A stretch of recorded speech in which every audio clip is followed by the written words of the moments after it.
ẹ wo fídíò tó ń ṣẹlẹ̀ gbẹ̀wà àwọn àbúlẹ̀ fún òkì yín káàbọ̀ sórí ìkànnì wa. Gẹ́gẹ́ ti mọ̀ pé tá ò bá ti rí àwa kì í sọ ikú ìta bá dẹ̀ máa sọ lórí a máa ti ṣèwádìí lórí kúlẹ̀kúlẹ̀ tó nípa máa sórí kàn ní ìfín láti gbọ́ nípa ìṣẹ̀lẹ̀ tó ṣẹlẹ̀ sí Auto Bola nígbà tó ń bọ̀ láti ìlú Canada sí ìlú Nàìjíríà.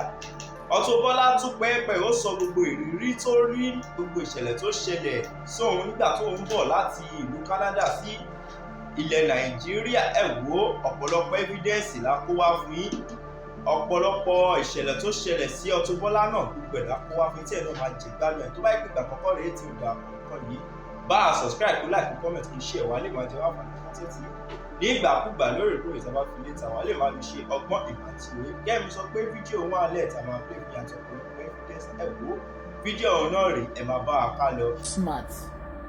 I'm not saying those people are going to do that, but anybody can do anything. The criminal have no label. I'm not saying they are criminal. And I started doing that video before getting there. And I did that purposely and deliberately just for people, for me to be safe. Anything can do anything. Anybody can do anything. Look at those keys. Do you notice that those boxes, the box was open? But they never said to me that they are going to open it, but there's nothing inside. It's not even here in Canada, right? They opened it in Canada, but the note was dropping. They drop a note after opening it. But you be like Jerry, we pay àwọn gba box lọ́wọ́ wa lẹ́ẹ̀kan àbí lánàá wọ́n dẹ̀ lọ search ẹ̀ under. Let me see. Where is the paper? Hold on.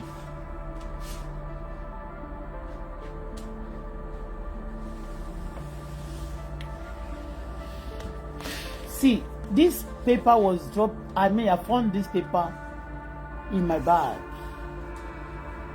in my hand luggage. Okay, my hand luggage yesterday. They they say I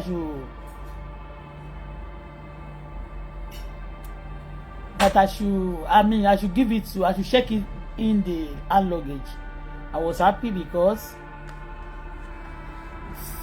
maybe the stress will be less, but it's not even less because that hand luggage with the tire, when you fix your bag on it, any bag to batuni, then we come out here till but yesterday we have to be carrying our bag that we need to understand. So they said I should check in those hand luggage and I check it in, but today when I open it now I found they dropped this, that okay, they never they open my bag without my consent and they lock it back. So I'm trying to open those bags today. I noticed that the bag, the key is not, the key they spoiled the key has spoiled. Canada open it, they search it. Do you understand? They search it, but they drop this paper. I'm going to go through the paper tomorrow.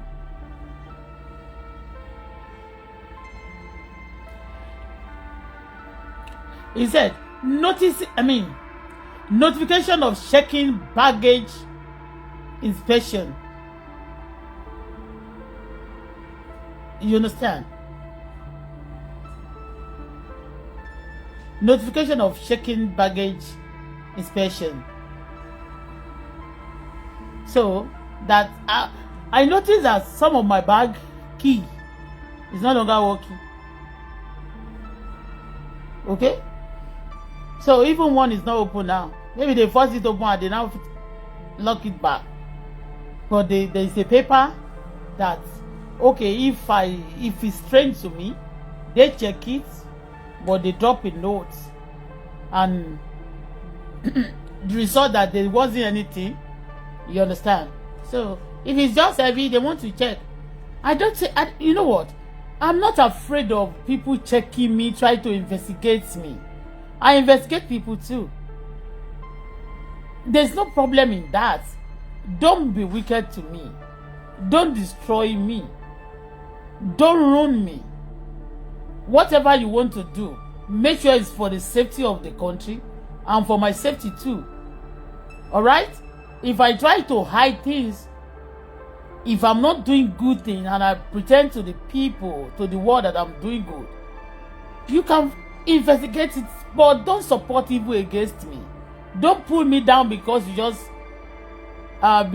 hate me for fun. Don't do that. Okay? So I'm not afraid. I said I want to. I've been on the live chat before getting to the custom. I've been on the live chat. There was a migration officer. I told him when he was telling me about business, I said, let me tell you, I'm on the live chat though. He said, no problem. Even though you want to use system also to advertise, it's those things. It's not a problem to me. But I get him aware that, okay, I'm on the live chat, and he's a nice person. These people, they say they want to touch my bag. I wrap my bag. If they want to search it, okay, let's open it together. They say they cannot drop anything in my bag. But I've had the experience before. The people, they planted something in my bag. And I was locked for 4 years. I forgot to even tell them that. These people don't know what I've been through. See the way I'm emotional when I'm talking. It's not because when I was in Canada, I wept. When I remember the wickedness of people at times, I just try to hide it from my daughter because I don't want to destroy. I don't want to destroy her mood. I don't want to make her cry. I remember some things. I cry. You see, people are very, very wicked. Okay, I hold the bag. You want to search my bag? I'm right now in Nigeria. Please let me record this. I'm not going to show your face.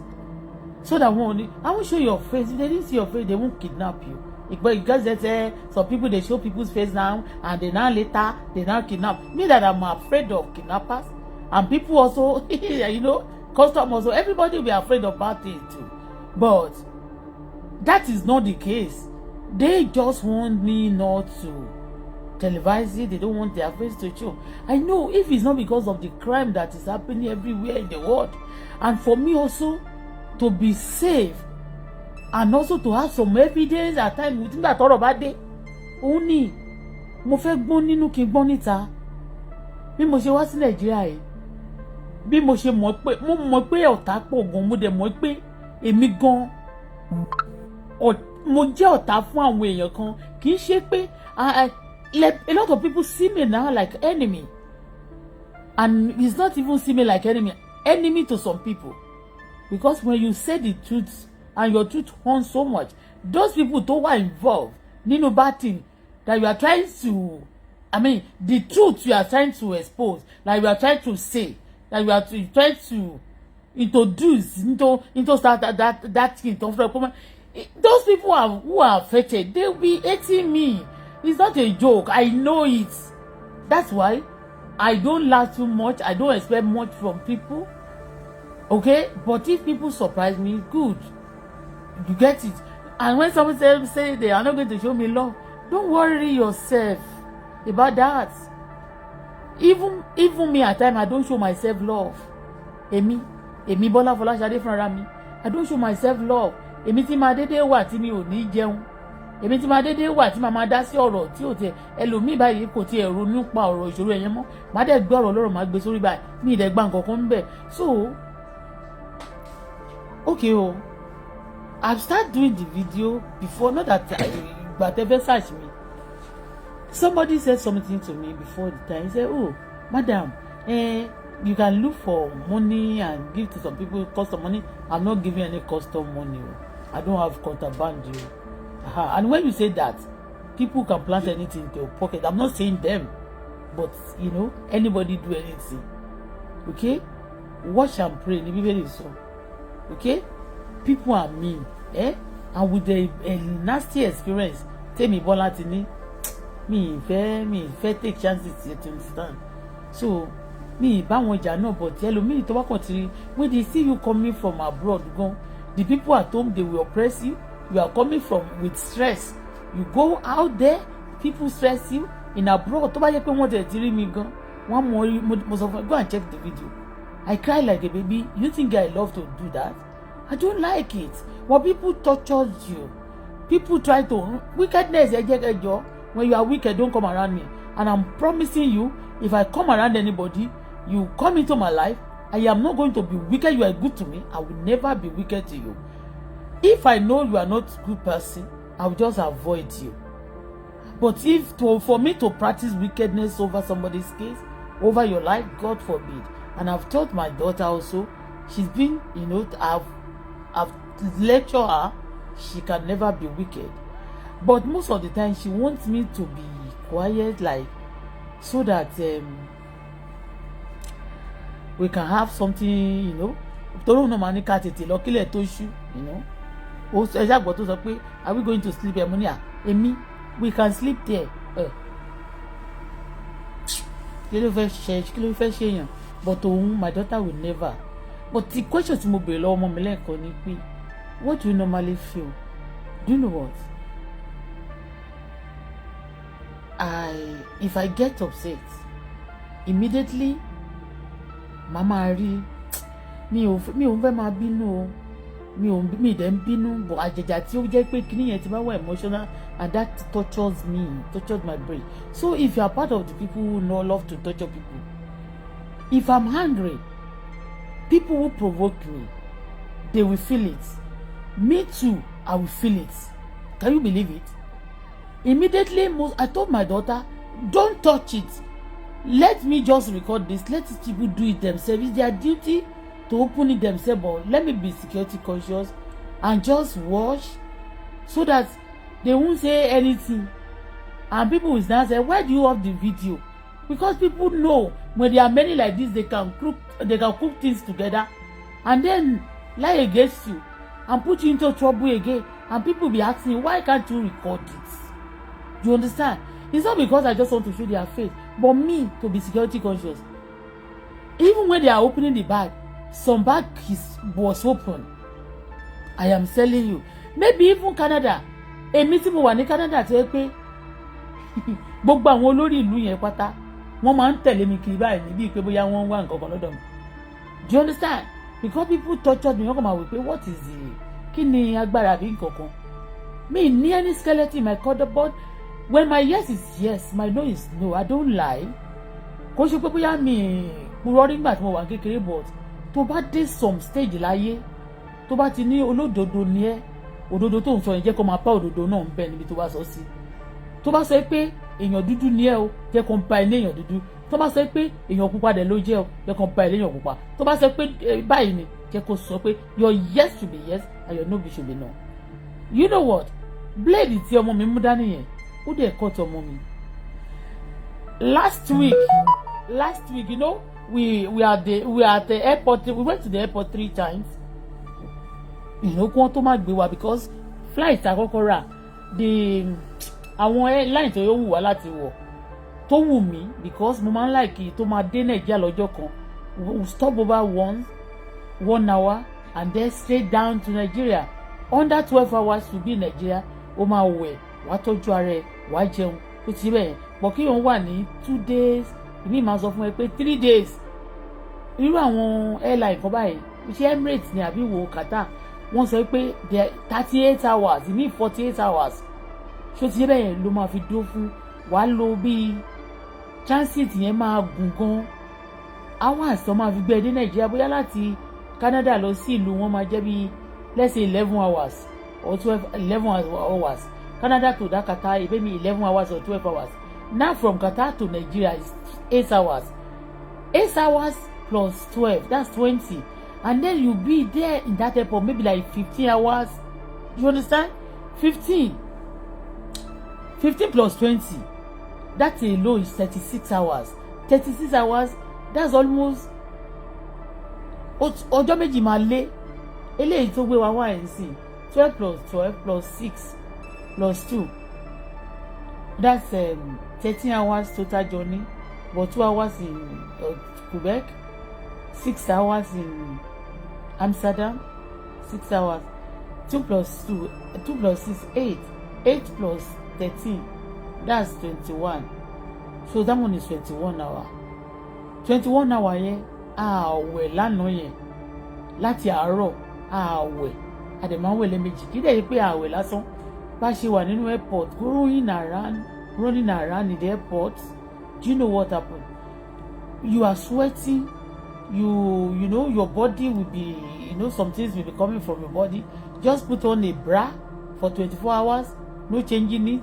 Your pants, you cannot change it for 24 hours. The same clothes, wàá sweat sí, á tutù, á tún gbẹ mọ́ ẹ lára. Do you understand? You cannot, when tó bá mu mi, kì í ṣe omi tó wẹ̀ láti mu. O ò ní lè brush dáadáa. The bathroom tó bá lò nínú plane, á jẹ́ bathroom tí public ń lò. Do you understand? So, àti lọ da àlọ́ bùkù àwọn flight tí ò ní pẹ́ dé Nàìjíríà, wọ́n need the transit visa. And their transit visa is going to take long time. Especially even kò jẹ́ passport Canada ló mú dání. Canada these days, a lot of countries also are rejecting Canada. I don't know why. Serious fight. They are rejecting because when listening to one documentary, our country that rejects South Africa now,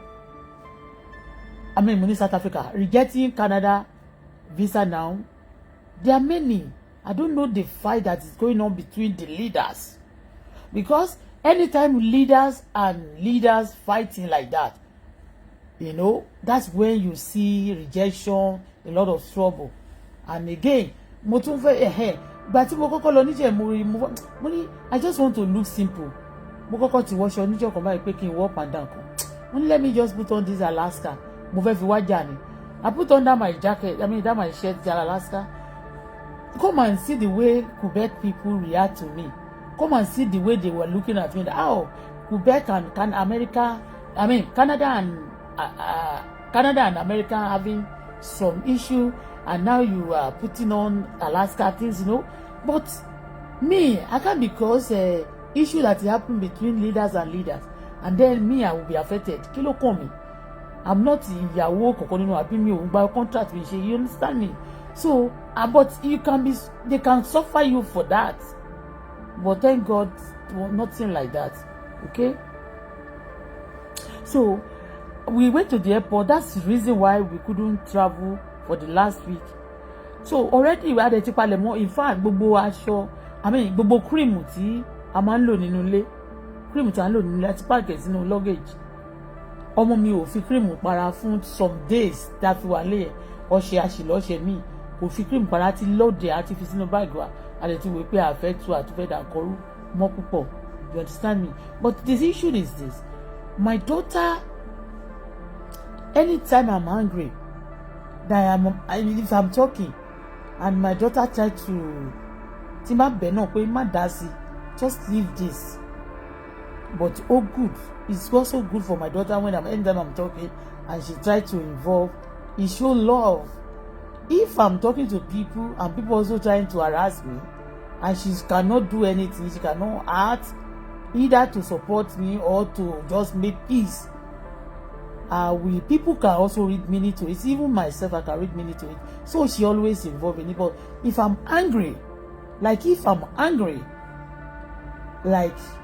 if care is not taking, my daughter will be injured, I'll be injured. Do you understand? So I need to be very, very careful. Yes. Last week, as I was saying, Ninja Takoko, and now I was in Quebec. That day I said my car was in God stock and everything. In no motor we shut down. Since that day, go shape me enjoy. I am telling you, because the car is not old car like that, and the battery is the new battery. I don't know what happened, but I know the way God used to do things with me. So I was talking, we have misunderstanding that day I have misunderstanding with my daughter. I was like upset seriously. Do you know what happened? My car, we are not relating well in the car. Oh no, she need the laptop bag. It's only I need the laptop bag. We don't need to find. So I was thinking, I tried to to get it from online. It will not arrive on time. So I need to go to and search shop. And I say, okay, let me search Quebec. From Ottawa to Quebec. Quebec is, it's 2 hours drive. But the driving will not be anything. so far I meet up and I get whatever I want for her. So we are, as we are going to Quebec, so we have misunderstanding, and I was angry. So we are not relating well. You see, going to the mall and coming back, my car went down, the battery get flat. We don't know if battery is facing, if he's having battery problem, it will indicate us, it will notify us, because if anything, common tire, if the tire, the gauge is not right, it will tell us that go and gauge your tire. But this one just went up, not sign, no single sign. And that day, immediately, my daughter forget what happened between the argument, and me too, I forget about the argument. She was the one going up and down. Mommy, let me go and quickly check the Canadian tire. Maybe it's the battery of the car key, of this and that. And the place is far to the place where we park the car. She was moving fast, and we have not eaten. I pity her that day. Immediately, and I said, oh, she realized it. I said, after Batawalo, Moni, Sarah, it's not good for me to be angry. She said, no, I see. My daughter was troubled. I was also disturbed. And if Ike is not taking that day, I will spend money, and the money I will be spending is just a waste. Already, I call people people to come, and they will first of all come. Before coming, they will collect. They will charge me like 200, and I will be paying some money also monthly, just to come and fix the battery. So, and I said, God, anytime I have I'm upset, or I'm telling my daughter not to involve, she just tried to involve, something happen, and both of us will be at the end of it. It will cost me money. It can cause my daughter stress. What I'm saying now is, my daughter in that airport, I said, don't put your mouth. Let these people open it, or I open it myself, or do it. But she want to do it just to make peace. She cut herself. She cut herself with that blade. Now àwọn nígbà tó ti cut ara yẹn kò lè gé kinní yẹn mọ́. Àwọn ló wá sọ fún pé go to that toilet, go to that place, go and get water and some things. Until ìgbà yẹn ló ṣe wá dúró. Don't talk, but she just want to make peace. You can see that day she was aunt. I am telling you, me ìfẹ́ sọ nǹkan tó inú bí mi débi pé mo fọ́ létí mi ní ọjọ́ tí mọ́tò dákú yẹn. Ó wá dúró, ó ní mommy, I'm sorry. Money, anytime I'm telling you this for your own sake, kì í ṣe pé I love my daughter. I don't get rid of. I don't hate my daughter, and I don't maltreat any child, including my daughter. But at times, kí n tó máa react báyìí, àwọn èèyàn ti show me pepper, and the pepper people showed me, the wickedness they showed me, they tried to show my daughter too. But I don't want anybody to take advantage the way they took that advantage of me. I don't want anybody to treat my daughter the way they treated me. Do you understand? So, the custom, we have millions of customs that are wonderful. Look at their leader. The boss, that Hausa man that came to me, that approached me, he's an Hausa man. He settled the issue. He said, thank you so much. Say, please. And I respect them. I'm not doing that because I just want to oppose idea. I want to be security conscious. I am telling you, nothing but the truth. If I'm coming to Nigeria, if I don't tell anybody, it's good. Gone are the day that I will be coming. I do come if before I go to the 8 years and to travel. Tí mo máa ń gbé ní abroad. I come to Nigeria. At times I won't call anybody. I just get to the airport. Please, taxi, take me home. I have cars at home. I have my house. I have cars. I just call taxi, take me home. You understand me? And tó lówó ó máa kú, ẹni tí ò ní náà máa rọrùn lọ́jọ́ kan. Ọlọ́run ò ní jẹ́ ká kú lọ́mọdé àndẹ̀lé ayé wa ò ní bàjẹ́. Do you understand? So, but if people are actually showing love, okay, madam, don't show our face. I'm not showing your face. And I don't do that video because of the custom. I've been on the live before even getting to the immigration office, and I called attention of, hey, kí lorúkọ bọ̀dá Festus Keyamo tó jẹ́ aviation kìíní kan. Money, please, show money, kí lorúkọ wọn, àwọn ló wà in charge of airport. Please, it is there, this and that. Èmi nìkan kọ́ ni máa sọ, but everybody tó bá ti ń sọ̀rọ̀ náà tó yẹ pé you like your country, you like yourself, you are going to talk. What we are doing, èmi, is for safety ni, for safety of àwọn tó bá jẹ́ good person, for safety of èmi náà tí mo bá jẹ́ good person. But the wicked souls is like intimidation, is like you want to expose them. In this place, why do you want to expose us? Already, it's in the airport. In this place, we never accept any bribe or corruption. They're doing it. But no customer ask me for money. No customer ask me for money. But some guys that are in that airport, because it's like when I just gave my moga, I can find anything can find customer no one need disturb me. That is shiba give me. Shiba give me. I'm not coming to airport pay my shiba give me. It will only delay me, but at the same time I will still get home. I love to do things right. I want to ma fi dá mi dúró yẹn àbí minute yẹn. Mi ò ní can't be delay. Mo can't be right that I must submit to my country. I must give to the custom of my country. Because custom of my Canada, if they ask me to open my bag, won't be me they say me ishi. Do you understand? So if I could obey Canada custom, why would I obey Nigeria custom? And in that place too, when you are doing some video, they will not tell you not to do it. Okay? For security purpose, I do some video both abroad, home and abroad. And I said, it's not because of them. I never come to custom. And I mean, not that until I get to their phone. I didn't do the video when I get to their phone. I've been doing it. I've been on it. Me, it's here, she gone bara bí mo ṣe wà nínú plane.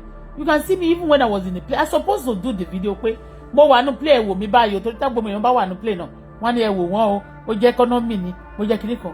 But mi ò ṣe because I respect other people's privacy too. But this one is for me to pass information and for me to be safe. And there's somebody just away IGP. Mo wà mí. Ẹnìkan wá sọ pé who are you by the way to call IGP? Ìwọ tó sọ̀rọ̀ yẹn mò ń bọ̀ wá fún ẹ ogbó.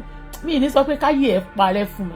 Pé who am I'm somebody, a child of èmi Bola Fọláṣadé lórúkọ tèmi ń jẹ́. I want peace also for Nigeria because you always believe that ẹnìkan àwọn èèyàn jẹ́ èèyàn lọ.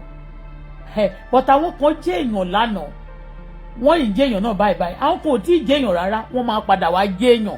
Tó dẹ̀ máa jẹ́ èèyàn lọ. So téèyàn bá jẹ́ èèyàn, I will treat people either you are rich or you are poor. Except to treat me bad. Except you maltreated me. Or you tell me that you are olórí burúkú wà fúlọ́sì. But in me, I treat people. When you treat me good, either you rich or bad, you are not rich. I will treat you with respect. When you treat me with respect, I will treat you with respect. That's me for you. Okay? Life, either you are rich or no, you have right to live. But let us do things right. Maybe àwọn custom yẹn náà, maybe wọn ò dẹ̀ tún mọ nǹkan tí mo ti là kọjá. Maybe I don't blame them per se. Maybe they don't know me. They don't know about my story. They don't know what I've been through. That people have actually planted things in my bag, and I say almost it cost me almost. Ọlọ́run ni ò gba ayé mi lọ́wọ́ mi tí ò jẹ́ kó pa mí. So have cost me a lot of things. I've been into many trouble. So and at this junction, if I'm trying to put things right, don't take it like offense, like she's too this and that. No, I just want to be security conscious. But the story is this: anytime I'm angry also with my daughter, tí n bá bínú mo máa ń tètè gbàdúrà fún ara mi ni àti fún ọmọ mi, because mi gbọ́dọ̀ fọwọ́ ara mi ṣera mi. Èmi fúnra ara mi tí n bá bínú, ìbínú yẹn máa affect mi. Ó máa affect everything around me and people around me. Please, everybody there máa ń mọra ẹ̀. You should know yourself. The hosts of heaven work with me. They work in it. Either your child, either your husband, either your brother or sister. So far you are not hungry, you don't like some things. Ẹni yẹn lè fara kó nǹkan kí nǹkan tó bá jẹ́ pé ìbàjẹ́ ni tó yẹ kí ní ẹ̀fọn ẹ̀. Torí ẹ̀ ọmọ mi tí bàjẹ́ pé sì ó máa ń sọ ni, ani mommy, I'm sorry, I don't want you to be angry with me, and me too. Èmi náà ò dẹ̀ fẹ́ bínú sọ́mọ mi. Mi ò ń fẹ́ bínú gan anybody. Torí ẹ̀ mo máa ń rẹ́rìn gan, I smile. Èmi tí mo dẹ̀ ń smile ń sìn, ó kò lè yá suddenly o. Tí bá rí pé ẹnìyẹn ò fẹ́ understand mi, tí mo ṣàlàyé tó kàn fẹ́ wà àdámà tó fẹ́ wicked. show the wickedness gangan omi ò pẹ́ jáde lójú mi wà very emotional and mo dẹ̀ wà considerate gan tí wọ́n bá respect mi máa respect ẹ̀ it's not by your stature it's not by your money it's not by anything because life is give and take love is give and take everything you give and take ni don't take advantage of somebody don't take advantage no many things I put myself down for people to be lifted I try to ọlọ́run má jẹ́ rún ayéra mi for me to build people's life so nísìn ọmọ mi bó ṣe dé sí nàìjíríà yẹn sáyìn tí ò dá ni bó ṣe fi blade gé wọra ẹ̀ lọ́wọ́ yẹn that the country àwọn kan wà tí ò ní tí wọn ò ní plan tó dáa fún wa but we can't say because people don't have good plan for us because of that now even Canada tower thousands of people also hate us of course even kì í ṣe ordinary people important personality in Canada and neighboring country they show me hatred